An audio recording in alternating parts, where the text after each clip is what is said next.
आज बात करते हैं हम फ्लैश फिल। उससे क्या होता है कि जैसे अब हमारे पास डाटा है, ठीक है। अब हमारे पास डाटा है, पार्टी नेम है, जीएसटी नंबर है और पैन नंबर और वेंडर कोड। तो हमें वेंडर कोड और पैन नंबर, जीएसटी नंबर में से पैन नंबर निकालना है और पार्टी नेम में से ये जो लास्ट में आपका लिखा है ना, यहाँ से इसे देखिए,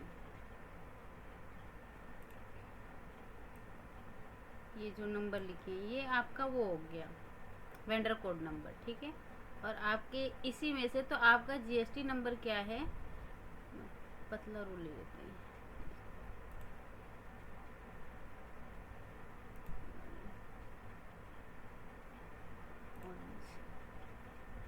तो जीएसटी नंबर आपका आपका जो 06 है ये आपका स्टेट कोड हो गया। और ये जो यहाँ से लेके और आपका यहाँ तक ये आपका पैन नंबर है, ठीक है। अभी मैं इसको हटा देती हूँ फिलहाल, ठीक है। तो अब ये कैसे लिखेंगे, जैसे कई बार होता है कि लंबा डाटा होता है हमारे पास, तो हम अब उसमें से अब एक एक करके आप पैन नंबर लिखेंगे। इसमें से आप एक एक करके पैन नंबर लिखेंगे आप, तो बहुत टाइम लग जाएगा। जैसे 500 एम्प्लॉयज़ हैं तो आपको लिखने में बहुत टाइम लगेगा।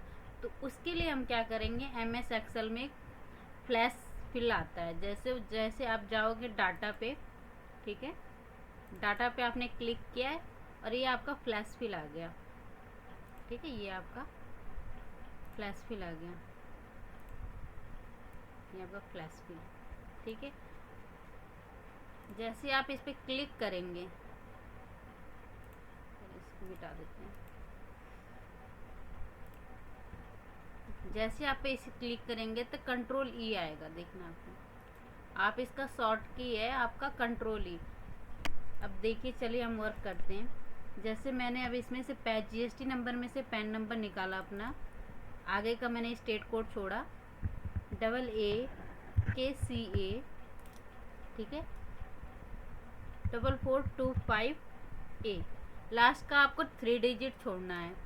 तो आप देखो मैंने 3 डिजिट ये छोड़ दिया और फर्स्ट का 2 डिजिट मैंने आगे का स्टेट कोड छोड़ दिया। अब मुझे क्या करना है, उसके नीचे वाले कॉलम में आके मुझे कंट्रोल ई कर देने हैं, या आप जाके यहाँ से फ्लैश फिल पे आप क्लिक कर दो।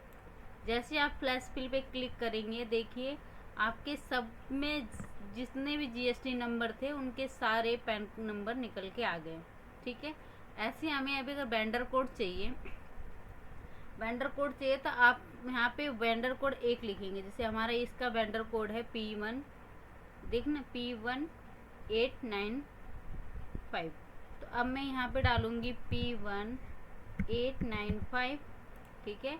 नीचे वाले कॉलम में आके आपको कंट्रोल ई कर देना है। क्या करना है, कंट्रोल ई। देखिए ये सबके आपके वेंडर कोड नंबर आ गए। अब ये मान लीजिए किसी एम्प्लॉयज़ का नाम है, फुल नेम है, उसका आपको फर्स्ट नेम निकालना है या सर नेम निकालना है या एम्प्लॉयज़ के आईडी नंबर निकालनी है, ठीक है। तो आप जैसे अब मुझे फर्स्ट नेम चाहिए, मैंने यहाँ पे राम क्लिक किया, ठीक है। अब मैंने कंट्रोल ई कर दिया, देखिए राम श्याम राजू आ गया। और जैसे मुझे इसका, जैसे अब ये कैपिटल में है,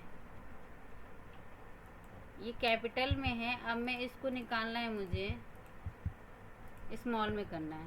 तो मैं यहाँ से कैप्स ऑफ कर दूँगी, राम किया मैंने, और जैसे मैंने कंट्रोल ई किया तो सारे स्मॉल में आ जाएंगे। देखिए राम श्याम राजू, ठीक है। अब मुझे इसका सरनेम लेना है, तो मैं क्या करूँगी, कुमार, जस्ट फिर नीचे वाले कॉलम पे कंट्रोल ई कर दूँगी, देखिए कुमार सिंह ठाकुर। अब ये देखिए ये जो लिखा हुआ है ये आपका कैपिटल में है और मैंने यहाँ पे स्मॉल में लिया है। तो आप इस तरीके से बहुत यूज़फुल, बहुत सी इसकी बहुत यूज़फुल होती है एक्सेल, एमएस एक्सेल में।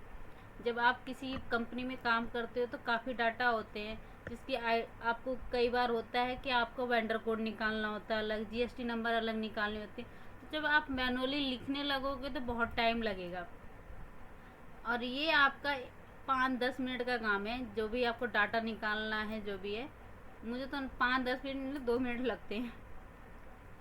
तो इससे ये है। फ्लैश फिल का यूज़ बहुत है। जैसे हमने किसी का एड्रेस लिख दिया,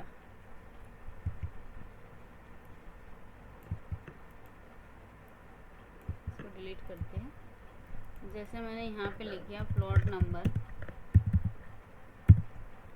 1404, ठीक है, सेक्टर 23 फरीदाबाद, ठीक है।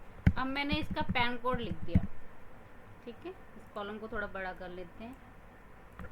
जस्ट मैंने यहाँ पे किया, यहाँ पे मैंने कुछ और प्लॉट नंबर लिख दिया, ठीक है, सेक्टर 55 लिख दिया, और मैंने यहाँ पे 6 लिख दिया, ठीक है। दूसरा किया, यहाँ पे लिख दिया मैंने 65 सेक्टर, और मैंने लिख दिया यहाँ पे 7, ठीक है। अब किसी एड्रेस में से आपको निकालना है कि इसका पिन कोड क्या है, जिस एरिया में रहता है उसका पिन कोड क्या है। तो आपको क्या करना है, नॉर्मली आपको 121005 करने हैं, फिर आपको कंट्रोल ई कर देने हैं। तो देखना आप सबके पिन कोड निकल के आ गए, ठीक है। आप इसका शॉर्ट की याद रखिए, कंट्रोल ई फ्लैश फिल, ठीक है। अब जैसे मुझे इसका सेक्टर निकालना है, कौन से सेक्टर का है, तो मैंने सेक्टर क्लिक किया। आपको टाइप जैसे उसमें है वैसा ही टाइप करना है, ये नहीं कि आपने वहाँ वर्ड अलग है, यहाँ पे आपने कुछ मिस्टेक कर दिया। अब मैंने सेक्टर 3 लिख दिया जैसे लिखा हुआ है, ठीक है। अब मैं कंट्रोल ई करूँगा तो देखना सेक्टर 3, सेक्टर 55, सेक्टर 65, ठीक है। तो इसका बहुत यूजफुल होता है।